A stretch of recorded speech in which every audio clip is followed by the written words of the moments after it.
The large room was filled with young soldiers from across the galaxy. They sat in neat rows, their different skin colors and body shapes making a strange rainbow under the bright lights. Some had scales, others had fur, and a few glowed softly in the dark corners, but they all wore the same blue uniforms of the Galactic Military Academy. Commander Zechira walked slowly to the front of the room. His left arm was made of metal and plastic, clicking softly with each step. His right leg had been replaced, too, leaving him with a slight limp that made his boots tap unevenly on the floor. Scars covered the visible parts of his gray skin, telling stories of battles fought long ago. The cadets watched him with interest. Everyone at the academy knew about Commander Zether. He had fought in more wars than most species had even heard of. His chest was covered with medals from a dozen different worlds. When he spoke, even the teachers listened. Good morning, cadets, Zether said. His voice was deep and rough like rocks grinding together. Today we will discuss warfare tactics used by different species across the galaxy. A young Krellin in the front row raised his hand. His name was Morton, and his red skin was still bright with youth. Sir, will you tell us about the great victories of the Valdrian Empire? Zethara stopped walking. For a moment, something dark passed across his face. There are no great victories, Cadet Morton. There are only survivors and lessons learned in blood. The room became quiet. Even the soft humming of the air system seemed to grow louder. But yes, Zethara continued, I will tell you about battles I have seen. I will tell you about enemies I have faced. Some were strong, some were fast, some were very smart. But today I want to talk about the most dangerous enemy I ever met. He walked to a large screen on the wall and pressed a button. Images of different alien species appeared, tall, short, covered in armor, or flying through space with wings. The Krellin Empire fights with honor and strength, he said, pointing to a picture of red-skinned warriors. The Zapirians use speed and surprise attacks. Crystalline Hive thinks as one mind, making them hard to predict. More pictures flashed by. Each one showed fierce-looking aliens with weapons and ships. I have fought them all, Zechira said. I have won some battles and lost others, but there was one species that changed everything I thought I knew about war. He pressed another button. The screen went black for a moment. Then a new image appeared. The cadets leaned forward to look. It was a human. The creature in the picture looked small and weak. It had no scales or armor, no claws or sharp teeth. Its skin was pink and soft-looking. It stood on two legs, like many species, but seemed fragile compared to the others they had seen. Cadet Morton laughed. Sir, that thing looks like it could barely hurt a Siltrian bug rat. Several other cadets joined in the laughter. Even some of the older ones smiled. Zether did not smile. Instead, he walked closer to the cadets. His metal arm made a soft whirring sound. As he moved, I thought the same thing. Once, he said quietly, I was wrong. Very, very wrong. The laughter died away. Something in the commander's voice made the room feel cold. Let me tell you about humans, Zether said. They come from a world called Earth. It is a blue and green planet with one yellow star. When our scouts first found them, we thought they would be easy to defeat. They had simple technology. Their weapons were basic. Their ships were slow. He clicked to the next picture. It showed human cities with tall buildings and flying cars. They seemed peaceful. They spent their time building things, growing food and making art. Our intelligence report said they rarely fought wars with each other anymore. They appear to be a gentle, weak species. Zakthar's mechanical hand closed into a fist. The Valdrian High Command decided to take some of their worlds, just a few at first. We thought it would be simple. We thought they would surrender quickly and join our empire like so many others had done. Admiral Vexar, the Academy's leader, stood up from his seat in the back of the room. He was an old friend of Zethar, and his blue skin had grown pale with age. Commander Admiral Vistar said carefully, "Perhaps we should focus on more standard tactical lessons today." Sakthara looked at his old friend. For a long moment, the two veterans stared at each other. Finally, the Admiral sat down without another word. "No," Sakthara said, "these young ones need to know. They need to understand what we learned the hard way." He turned back to the cadets. Many of them were sitting up straighter now, sensing that something important was about to happen. "I was a captain then," Zathara continued, "young and proud like many of you. I commanded a battle cruiser called the Fist of Valdos. We were part of the first wave, sent to claim human territory." The screen changed again. Now it showed a massive space battle. Valdrian ships, huge and covered in weapons, faced off against smaller human vessels. We expected the humans to run away or ask for mercy. Instead they fought, but the way they fought was unlike anything we had ever seen. Zakthara walked among the cadets now, his footsteps echoing in the quiet room. "Other species fight in ways we understand. The Krellins charge forward with honor. The Zephyrins dance around their enemies. The crystalline hive moves like a perfect machine. But humans fight like the universe owes them something, and they have come to collect." A young cadet near the back raised her hand. She was from the Altarian system, with silver skin that sparkled under the lights. "Sir," she said, "how can such weak-looking creatures be dangerous?" Zechathara stopped walking. His good eye focused on her while the mechanical one glowed softly. "Read that. Cadet is the first lesson about humans. Never judge them by how they look.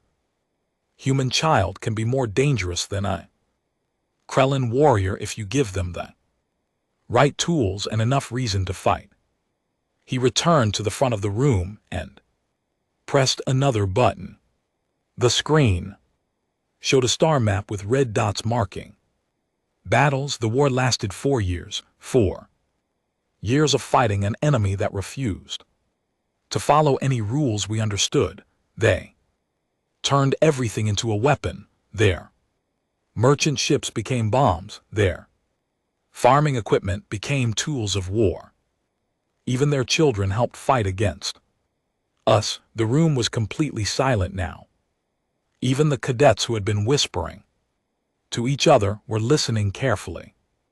"I am going to tell you 3 stories," Zechathatara said, "3 battles that show you what humans are really like when they decide to fight. But I must warn you first." He looked around the room, meeting the eyes of as many cadets as he could. "These stories will change how you think about war. They will give you nightmares.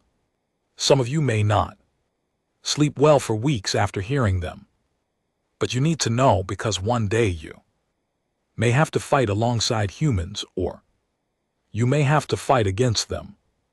Either way, you must understand what they are capable of." Cadet Morton shifted in his seat. "Sir, are you trying to scare us?" Zeth's expression did not change. "No, Cadet, I'm trying to prepare you. There is a difference." He walked back to the screen and stood with his back to the cadets for a moment.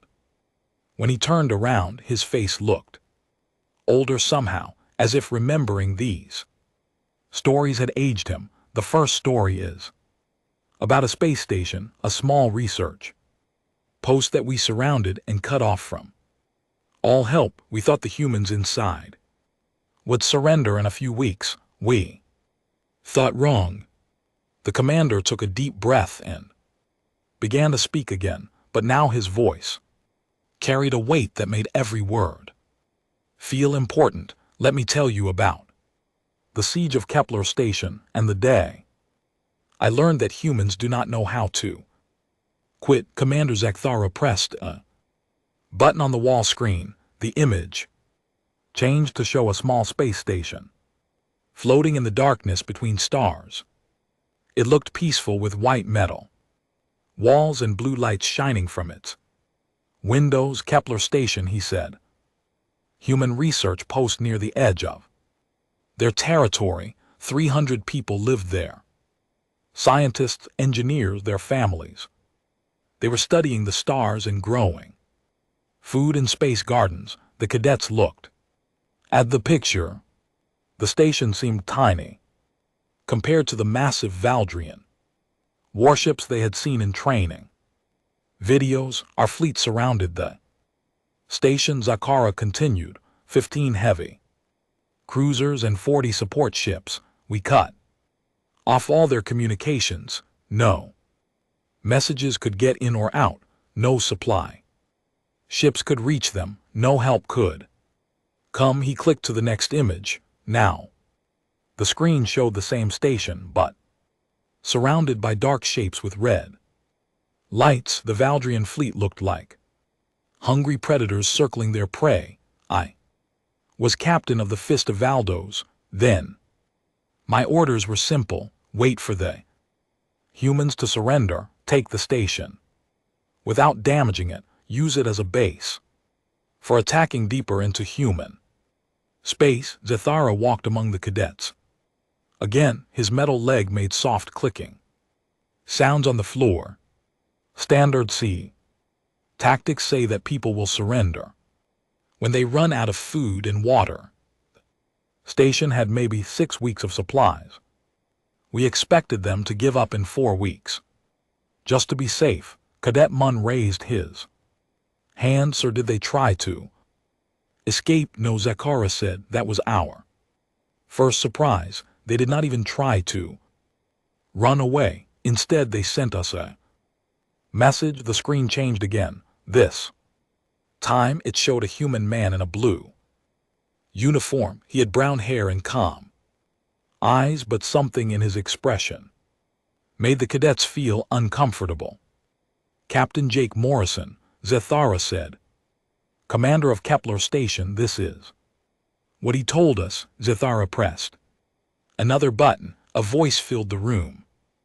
It was steady and polite, but there was something cold underneath the words. This is Captain Morrison of Kepler Station. We have received your surrender. Demand we reject it. This station belongs to humanity, and humanity does not give up what is ours. If you want it, come and take it. The message ended.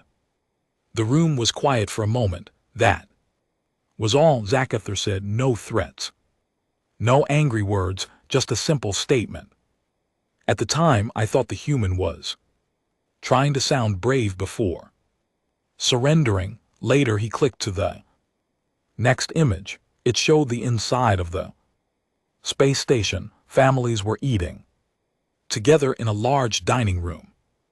Children were playing games. People were working at computers and tending to plants. For the first 2 weeks, life on the station continued as normal. They kept their regular schedules. The children went to school. The scientists did their research. It was almost like they had forgotten we were there. Admiral Vexar spoke from the back of the room. Commander, perhaps you should explain the strategic situation more clearly. Zathara looked at his old friend. The strategic situation Admiral was that we were about to learn why humans are the most dangerous species in the galaxy. He turned back to the cadets. In the third week, things began to change. Our sensors detected strange activities inside the station. Power levels were shifting, internal structures were being moved around. We thought they were preparing some kind of defense. The screen showed technical diagrams of the station, red lines, highlighted areas where changes were happening. We were right and wrong at the same time. They were preparing defenses, but not the kind we expected. The humans were not just getting ready to fight us, they were turning their entire home into a weapon. Zethar's voice grew quieter, and the cadets had to lean forward to hear him. Dr. Lisa Chen was the station's chief scientist.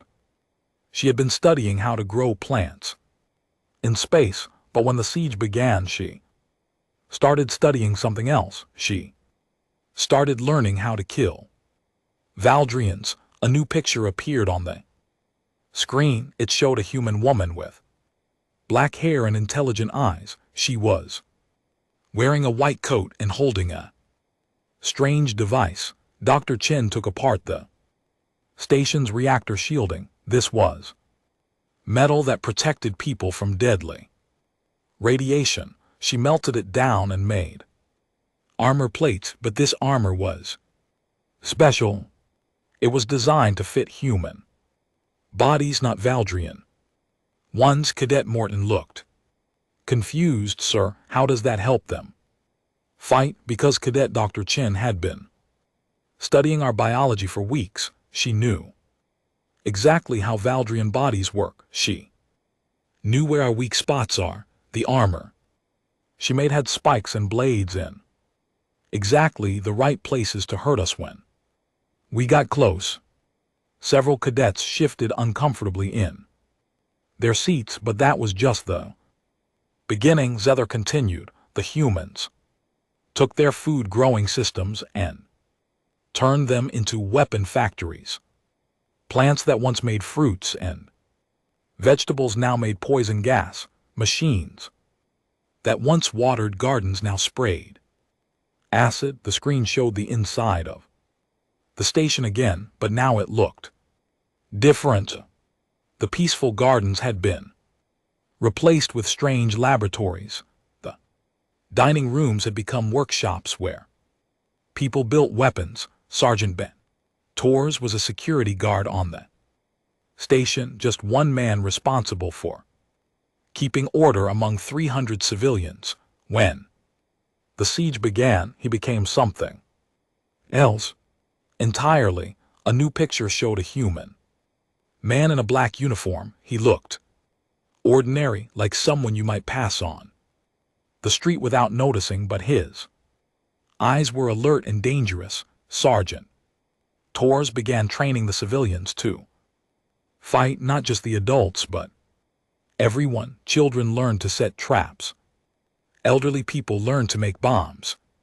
From kitchen supplies, even the station's pets were trained to attack. Valdrian sent markers. Zetchera stopped walking and faced the cadets directly. By the 6th week, we were getting worried. The humans should have run out of food by then, but they were still active, still making changes to their station, still sending us polite messages telling us to go away. Where did they get more food? Asked a cadet.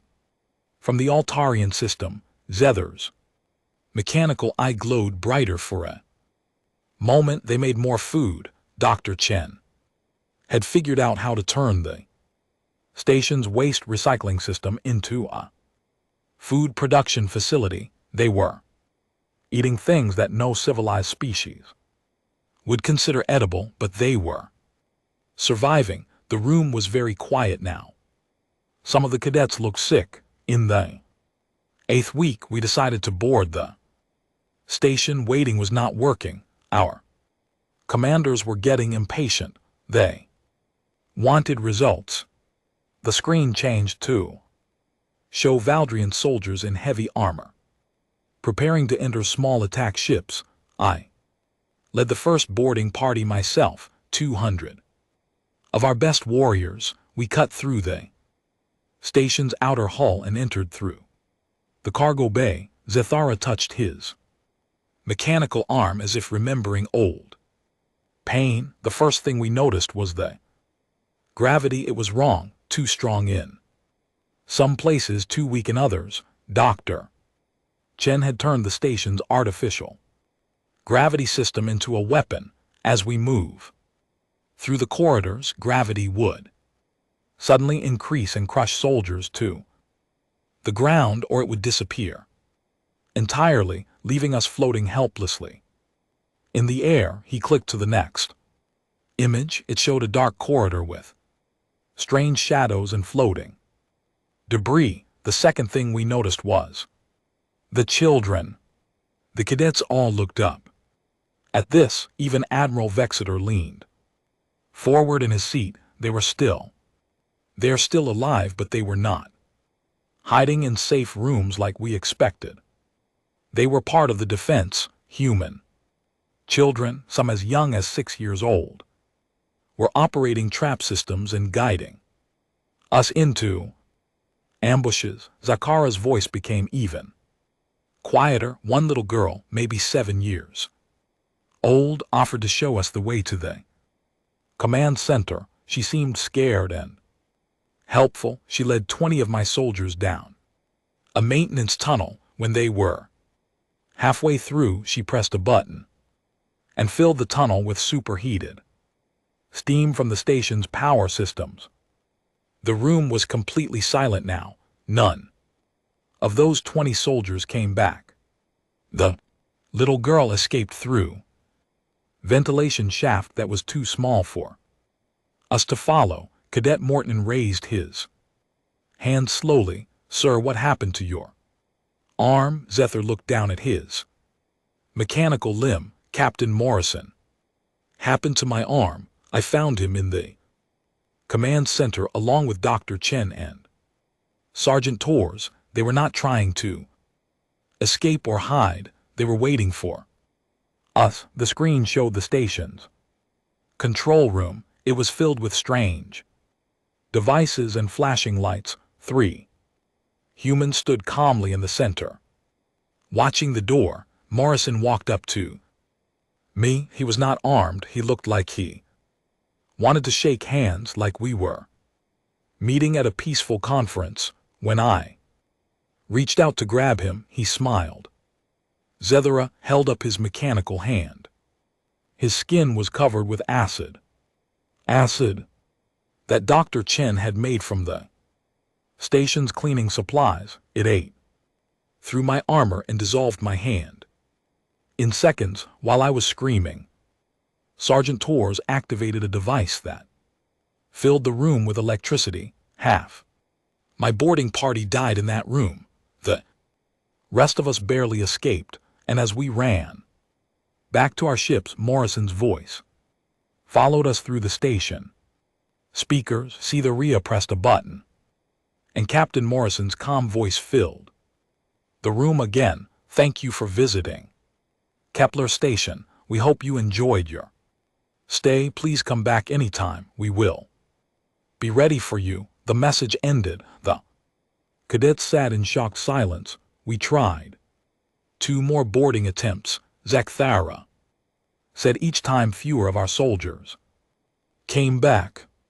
The humans had turned their home into a maze of death traps and ambushes. Every room was a weapon. Every corridor was a killing ground. Commander Zakthara waited for the cadets to settle down before continuing. Some of them were still whispering about the story of Kepler Station. Others looked pale and shaken. He pressed a button on the wall screen and a new image appeared. It showed a beautiful planet with green fields, blue oceans, and white clouds.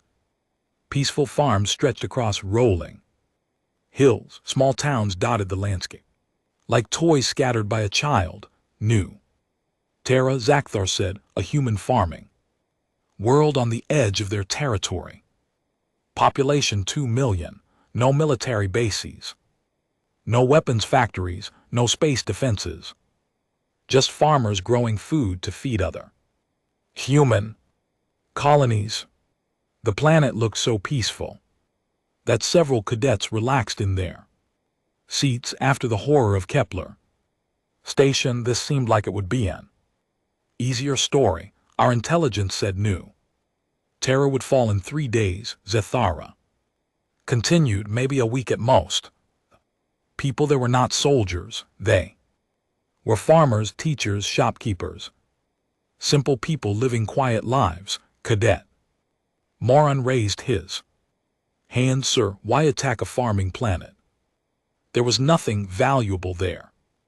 Zethara's mechanical eye glowed brighter. That is exactly what we thought. Cadet, we were wrong again. He clicked to the next image. It showed massive Valdrian transport ships descending through the planet's atmosphere like dark clouds. The invasion began on a Tuesday morning local time.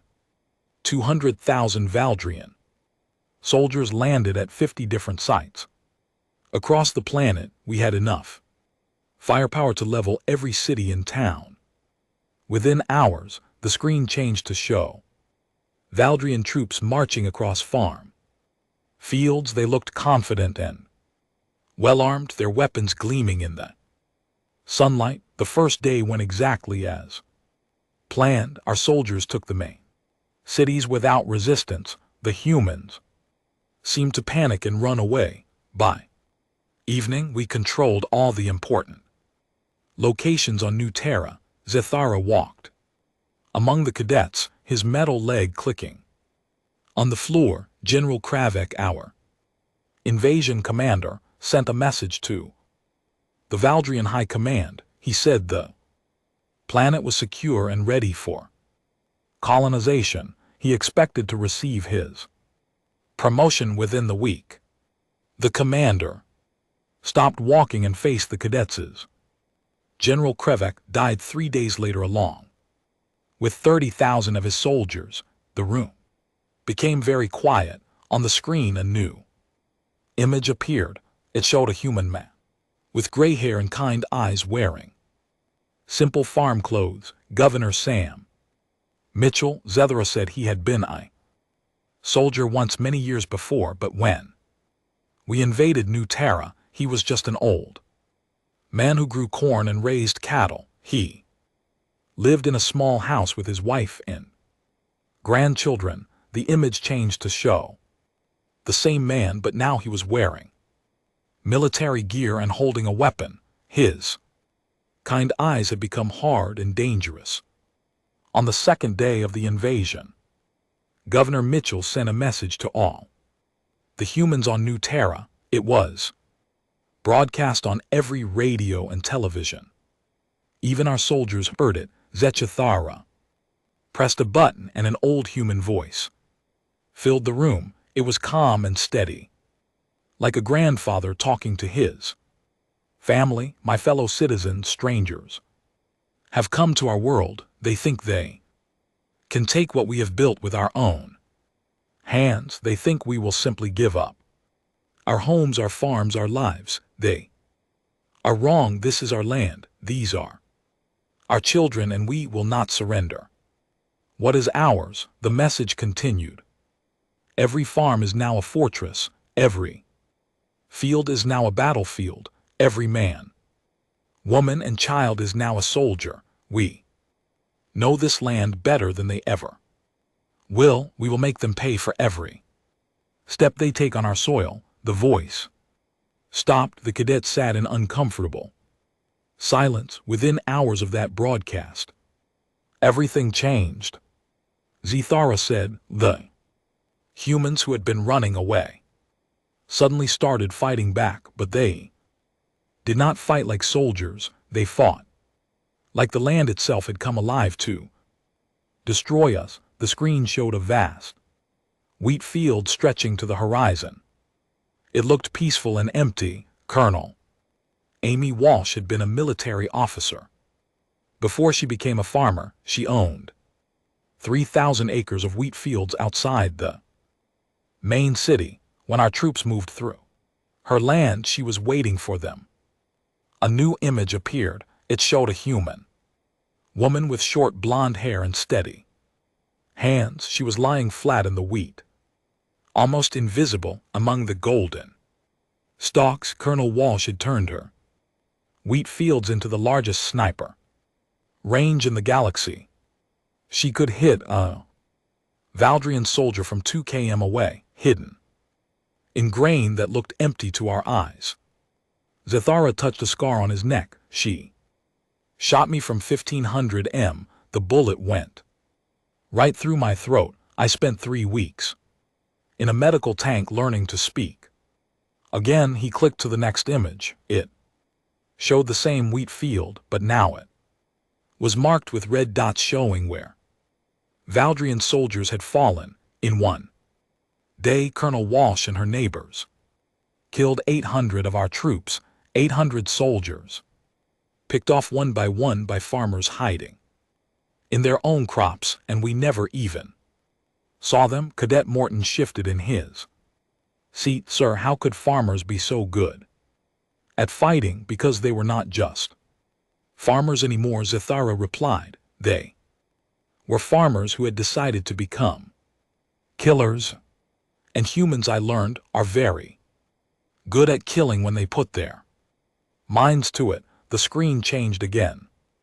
This time it showed a small town with neat houses and tree-lined streets. It looked like a place where nothing bad could ever happen. Dr. Richard Stone lived in the town of Pleasant Valley. He was a plant scientist who helped farmers grow better crops. He had a wife, 2 children, and a dog named Max. He grew flowers in his backyard and coached the local children's baseball team. A new picture showed a smiling human man with brown hair and glasses. He was holding a small child and laughing. When our soldiers reached Pleasant Valley, Dr.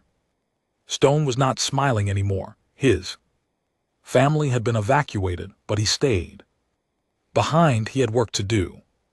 The image changed to show the same man, but now he was wearing a gas mask and handling strange chemicals. Dr. Stone knew everything about plant biology. He knew which chemicals made crops grow strong and healthy, but he also knew which chemicals could kill, and he knew that Valdrian biology was different from human biology. Zetchera's voice grew quieter, and the cadets had to lean forward to hear him. Dr. Stone poisoned the water supply, but not with random poison, with chemicals that were completely harmless to humans but deadly to Valdrians.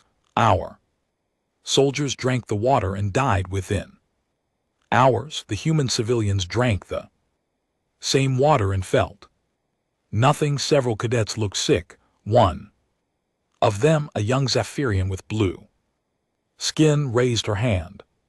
Sir, is it legal to poison water supplies? Zether looked at her with his good eye. Cadet, when someone invades your home and threatens your children, you stop caring about what is legal. You start caring about what works. He clicked to the next image. It showed farms with strange-looking animals. The cattle were bigger than normal, and the pigs looked somehow wrong. The humans did not just use their knowledge of plants as weapons, they used their animals too.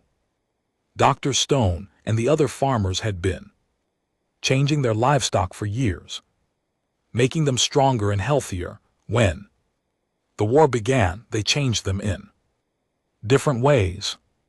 The screen showed a close-up of a cow. It looked normal except for its eyes. They glowed with an unnatural light. They infected their cattle with modified diseases that would spread to Valdrian soldiers but not hurt humans. Our troops would pet a friendly cow and 3 days later, they would be dead from a plague that human medicine could not cure. Zathura walked to the window and looked out at the academy's training grounds, but the worst part was the children the cadets all looked up at. This, even Admiral Vexar sat forward.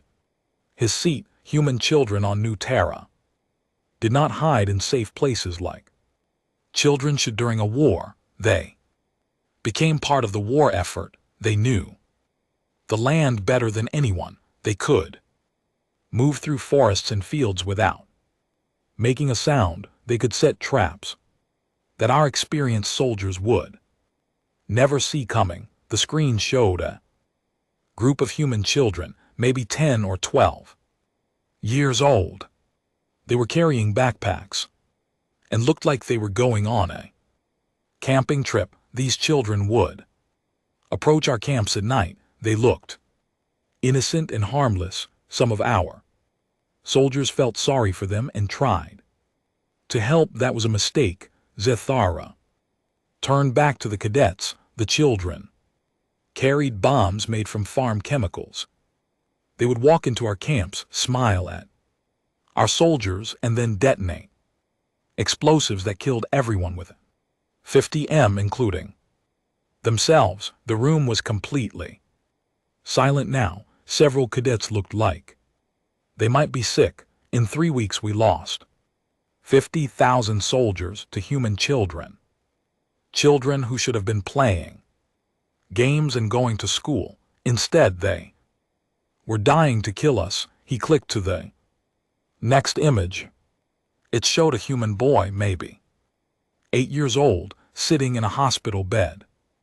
Half his face was covered with bandages. This boy's name was Tommy. He lost his eye and his left arm when he blew up one of our supply convoys. When our medics tried to treat him, he looked up at them and said, "Did I get them all?" Zathura's mechanical hand began to shake slightly. That was when I began to understand what we were really fighting. Not just soldiers, not just farmers. We were fighting an entire world that had decided we were not welcome. Every rock, every tree, every living thing on New Terra was trying to kill us. The screen changed to show a map of the planet, red areas marked where Valdrian forces had been defeated or driven back.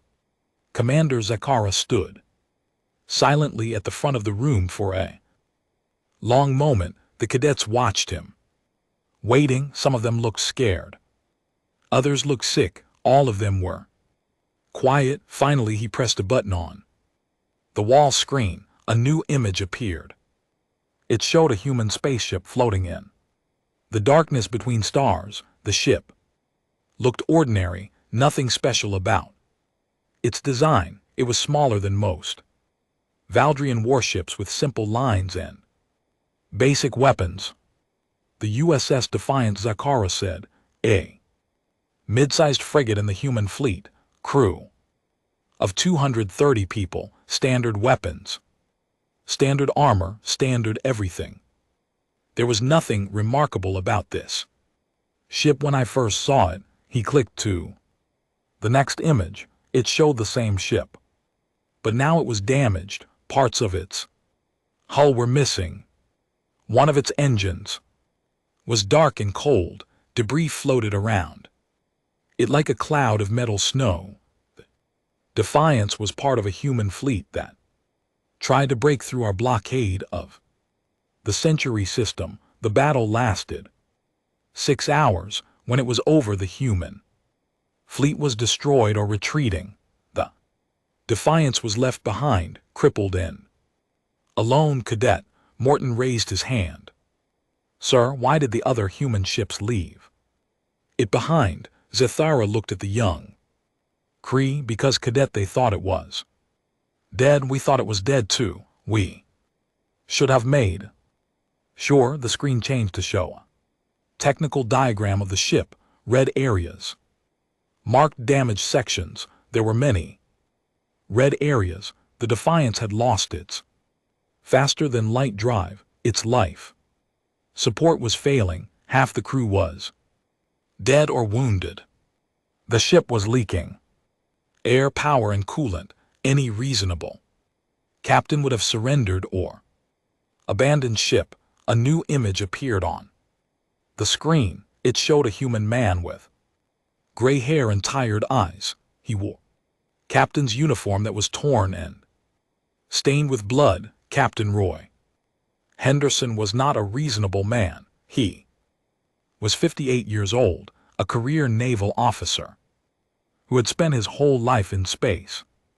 The Defiance was his ship, and he was not going to give it up. Zethara walked among the cadets again. His mechanical legs seemed to click louder in the quiet room. We left the Defiance floating in space and moved on to attack other targets. Our sensors showed the ship was powerless and drifting. We assumed the crew would die from lack of air within a few hours. He stopped walking and faced the cadets.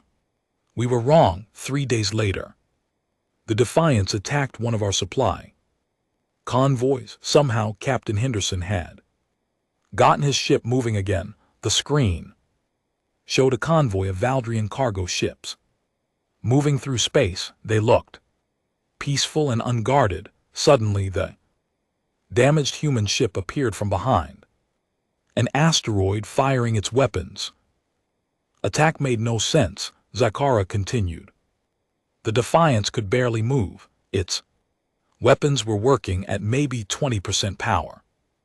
It should have been easy for our escort ships to destroy it. He clicked to the next image. It showed the aftermath of the battle. 2 Valdrian cargo ships were destroyed and the Defiance was gone, but Captain Henderson was not fighting like a normal ship captain. He was fighting like a human who had nothing left to lose.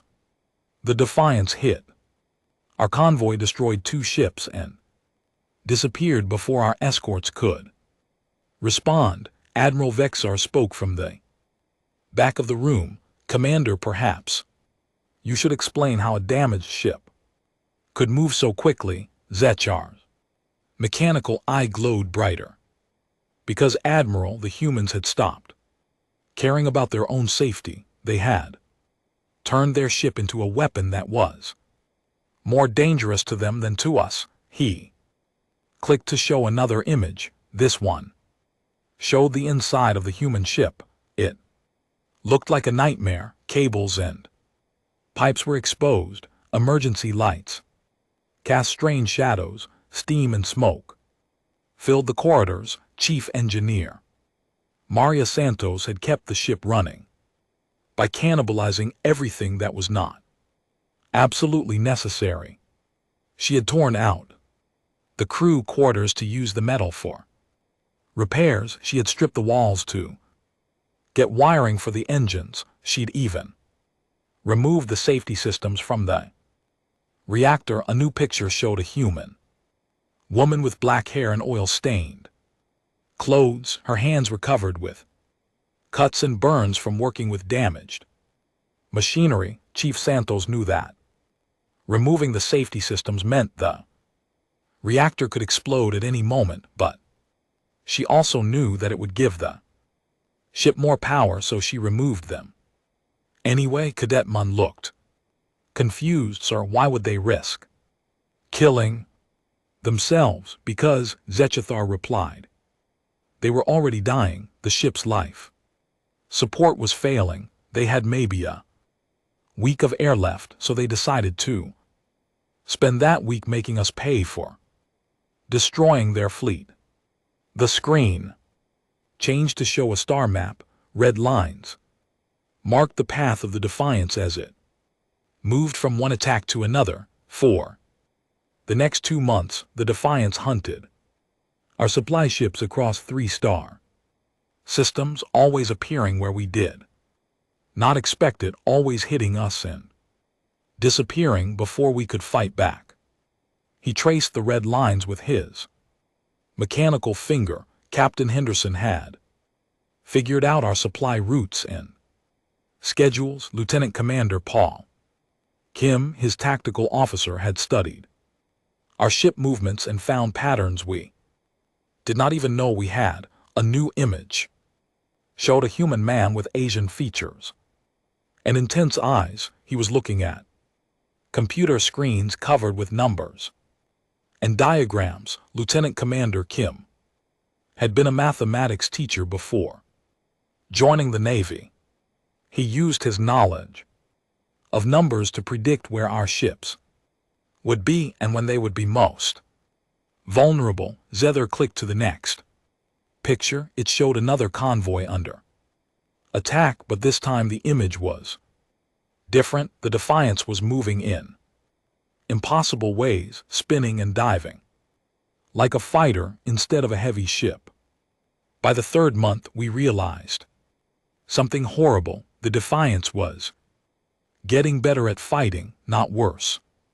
The ship was falling apart, but the crew was learning to use that to their advantage. He walked back to the front of the room. Chief Santos had figured out how to use the ship's damaged systems as weapons. When the artificial gravity failed, they used it to confuse our targeting systems. When the hull started breaking apart, they used the pieces as projectiles. The screen showed a technical diagram of the ship's systems. Most of them were marked in red, showing damage or failure, but the most disturbing discovery was what they were doing to themselves. Zethara's voice became very quiet, and several cadets leaned forward to hear him. The crew of the Defiance was dying slowly from radiation poisoning, lack of oxygen, and system failures, but instead of trying to save themselves, they were using their own bodies to keep the ship running. A new image appeared. It showed human crew members working in the ship's engine room. They were not wearing protective gear, and their skin looked pale and sick. They were using their own blood to seal coolant leaks in the reactor. Human blood has properties that make it useful for emergency repairs, but working that close to the reactor without protection was killing them. Several cadets looked sick. One of them, a young Altarian, covered her mouth with her hand. Chief Santos had calculated that each crew member could work in the engine room for about 3 days before the radiation killed them, so she organized shifts. People would work for 3 days, then die, and someone else would take their place. The room was completely silent now. By the 4th month, half the crew was dead, but the ship kept fighting. Captain Henderson had trained everyone to do multiple jobs. When the weapons officer died, a cook took his place. When the navigator died, a maintenance worker learned to plot courses. Zethara clicked to show another image. This one showed the ship's bridge, but it looked different. The walls were covered with pictures and writing. The crew had started leaving messages for each other, instructions on how to operate systems, notes about where supplies were hidden, last words for families they would never see again. He pointed to one section of the wall where human writing was visible. This message was from Chief Santos to whoever would replace her. It said, "The reactor will hold for 6 more days if you keep the pressure below 80%. Do not try to repair the number 3 coolant pump. It will kill you faster than the radiation. Will, tell my daughter I love her." The cadet sat in stunned silence. In the 5th month, we finally cornered the Defiance near a dead star system. 3 of our heavy cruisers surrounded it. There was nowhere for the human ship to run. The screen showed the final battle. The small, damaged human ship was surrounded by massive Valdrian warships. It looked like a wounded animal surrounded by predators. Captain Henderson sent us a message before the battle began. Zathara pressed a button, and a human voice filled the room. It was weak and tired, but still defiant. This is Captain Henderson of the USS Defiance. We know you have us surrounded. We know this is the end, but we want you to know something. We are not sorry for what we have done. We are not sorry for the ships we have destroyed. We are not sorry for the soldiers we have killed. We are only sorry that we could not kill more of you. The message continued. You came to our space and destroyed our fleet. You killed our friends and our families. You thought that would be the end of it. You were wrong. We may die today, but other humans will remember what you did, and they will make you pay for it. The voice stopped. The room stayed quiet. The final battle lasted 12 minutes. Zathara said the Defiance was outgunned and outnumbered, but it kept fighting until the very end. The screen showed the human ship exploding in a burst of white light. Commander Zathara stood in the silent room looking at the faces of the cadets. Some of them looked scared, others looked confused. Few looked like they might be sick. All of them were waiting for him to continue. He pressed a button on the wall screen. The image that appeared was different from all the others. It showed a blue and green planet surrounded by peaceful-looking space stations. Ships moved calmly between the stations, carrying cargo and passengers. Everything looked normal and quiet. Earth, Zechar said simply, the human home world, population 12 billion. This is where humans come from. This is the heart of their civilization.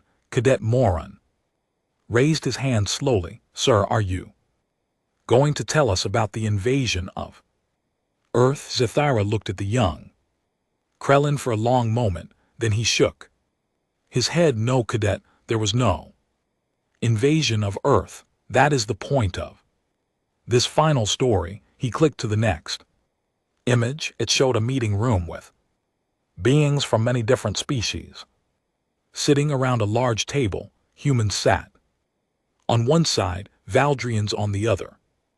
After 4 years of war, representatives from both sides met on a neutral station to discuss peace terms. I was there as a military advisor. I thought I understood what the negotiations would be about. Zathara walked among the cadets, his metal leg clicking softly. I expected the humans to ask for mercy. They had lost many battles. Many of their colonies had been damaged or destroyed. Their fleets had taken heavy losses. I thought they would beg us to stop the fighting. He stopped walking and faced the cadets directly. Instead, the human ambassador thanked us for the training exercise. The room became very quiet. Several cadets looked confused. Training exercise? Asked a young Alarin. Cadet Zathara nodded slowly. That is what Ambassador Helen Cross called it. She sat across from our negotiators, smiled politely, and said that the Valdrian Empire had provided valuable combat experience for human forces. The screen changed to show a human woman with silver hair and calm eyes. She wore a simple blue dress and looked like someone's grandmother. Ambassador Cross was not a soldier. She was a diplomat who had spent her career preventing wars, not fighting them. But when she spoke to our negotiators, her words were more frightening than any weapon. Zathara clicked to the next image. It showed documents and charts spread across the meeting table. The ambassador opened a briefcase and pulled out a stack of papers. She said these were reports from the human military about the war. She asked if we would like to see them. He looked around at the cadets. What we read in those reports changed everything we thought we knew. About the conflict, the screen showed pages of text and numbers too small for the cadets to read clearly. The first report was about Kepler Station. Remember the research post where 300 civilians held off our fleet for 3 months, according to the human military. That station was staffed entirely by volunteers, scientists, and engineers who had asked to test new defensive systems. Zathara's mechanical hand began to tremble slightly. The weapons they used against us, the traps they built, the tactics they employed, all of it had been planned months before we arrived. The humans knew we were coming, and they had prepared the station as a testing ground for their ideas. Cadet Morton looked shocked. Sir, you mean it was all planned? Worse than that, Cadet, it was practice. The human military was using our attacks to train their people and test their equipment. The screen changed to show the next report. This one had pictures of New Terra. The second report was about the farming planet. According to human records, the 2 million civilians on New Terra had been given military training for 6 months before our invasion. Every farmer, every teacher, every child over the age of 10 had been taught how to fight. Zathara walked back to the front of the room. Governor Mitchell was not just an old farmer who decided to resist. He was a retired general who had been placed on New Terra specifically to organize its defense. Colonel Walsh was not just a former soldier who became a farmer. She was an active military instructor, teaching civilians how to use their land as a weapon. The cadets sat in stunned silence. Dr. Stone, the plant scientist who poisoned our water supplies, he was part of a human biological warfare research program. His job was to find ways to create species-specific toxins. The screen showed more documents, these ones marked with official seals and security classifications. But the most shocking revelation was about the USS Defiance. Zathara's voice became very quiet. According to the human naval records, Captain Henderson had volunteered for what they called a persistence testing mission. The Defiance had been deliberately left behind during the fleet retreat.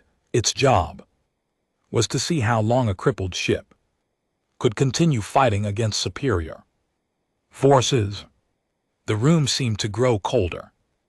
Chief Santos had not been improvising repairs with blood and spare parts. She had been following a manual called Emergency Resource Utilization in extended combat scenarios. Every horrible thing they did to keep that ship running had been planned and practiced. Admiral Vexeter stood up from his seat in the back of the room. His face was pale. Commander, are you saying the entire war was some kind of experiment? Zathara looked at his old friend. Not an experiment, Admiral. Training program. He clicked to show a new document on the screen. This one had an official human military seal at the top. Ambassador Cross showed us the real human battle plans, plans that had never been implemented, plans that made everything we had experienced look like children playing with toys. The screen showed technical diagrams of weapons and ships that looked far more advanced than anything the cadets had seen before. The humans had been holding back. The civilians on Kepler Station, the farmers on New Terra, the crew of the Defiance, they had all been fighting with basic equipment and limited resources. Real human military had never fully engaged. Zathara walked to the window and looked out at the training Grounds, Ambassador Cross explained that human military doctrine divides warfare into different levels of intensity. What we had experienced was level 2. Conflict, limited engagement using civilian volunteers and basic equipment. He turned back to the cadets. She asked if we would like to see the plans for level 5 conflict. The screen changed to show new images. These showed massive ships that dwarfed anything in the Valdrian fleet. Weapons that could destroy entire planets, space stations the size of moons. Level 5, according to human military planning, involves the complete transformation of entire star systems into weapons platforms. It involves technologies that we had never seen before. It involves strategies that would make the horrors of Kepler Station look like a gentle disagreement. Cadet Morton raised his hand, but his voice was shaky when he spoke. Sir, why did the humans agree to peace if they were so much stronger than us? Zakara looked at the young Krellin with something that might have been pity. Because Cadet, they had achieved their real objective. They had tested their training programs and equipment against a real enemy. They had learned what they needed to know. Continuing the war would not have taught them anything new. The screen showed the final page of the peace treaty. Ambassador Cross explained that the Valdrian Empire had served its purpose as a training partner. She thanked us for helping the human military prepare for future conflicts against more dangerous enemies. The room was completely silent. Now more dangerous enemies, whispered an Alarian cadet. The humans showed us intelligence reports about threats from outside our galaxy, species that make the Valdrian Empire look weak and primitive. They had been preparing for wars that we could not even imagine. Zither walked back to the front of the room. The peace treaty was not a negotiation between equals. It was a dismissal. The humans were finished with us. They had learned what they needed to know, and now they were moving on to prepare for bigger challenges. He clicked to show one final image. It showed a human fleet leaving the edge of the galaxy, heading toward distant stars. 6 months after the peace treaty was signed, most of the human military left our galaxy entirely. They went to fight enemies in distant star systems, enemies that were so dangerous that fighting them required the full power of human civilization. The cadets sat in shocked silence, trying to process what they had learned. That is the truth about human warfare, Zakara said. Everything terrible thing I have told you today. The children with bombs, the farmers with poison, the ghost ship that would not die, all of it was humans operating at a fraction of their true capability. He looked around the room, meeting the eyes of as many cadets as he could. The humans we fought were civilians and volunteers using basic equipment. The real human military was preparing for wars against enemies that could destroy galaxies. Admiral Vexar spoke from the back of the room, his voice barely above a whisper. What does this mean for us? For the Academy, for the future? Zechar turned to face his old friend. It means we must never fight humans again unless we are prepared to face an enemy that views our entire civilization as a training exercise. It means we must work very hard to remain their allies, because the alternative is too terrible to consider. He walked back to the screen and turned it off. But most importantly, it means that when you graduate from this academy and become officers in your own fleets,